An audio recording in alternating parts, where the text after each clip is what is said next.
Ano kayang lahi na rin kasama kong ari? At ano ganggaling ba yung mga diyo ay? Ano kayang inapagkakain na rin? Wari ko ay magandang kasama ito rumakit sa gabi. Yo, what's up mga par? Dini nga ni ay napadaan kami sa nyugan ng may nyugan. Ay walang tao. Ay di kinadyan na rin aking kasama.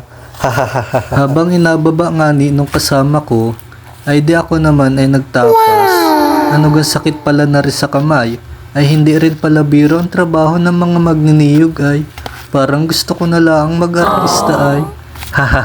Ari nga ni ay dinis sa Katanawan, Quezon. Ang kilo ng buo ay 17. Sa pinagbintahan namin, awan lang dun sa iba. Nakaisang sako naman kami, yung sako baga ng buko panda na tigli 5 kilo.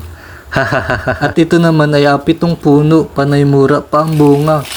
Wari ko ay mga 3 buwan hanggang 5 buwan uli ang aubusin bago uli kami makauli. Dini nga ni ay inapilit ko na lang tapusin.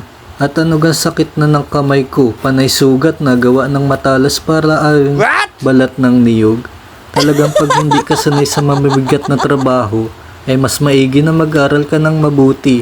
At ahirapin ka lang sa mga garning trabaho ay. Pero mas ayos na yung ganitong trabaho, marangal. Wala kang napiperwisyong kapwa-tao. Mas mabuti nang kumita ka sa madalas na paraan dahil ang kayamanan hindi naman madadala sa libingan.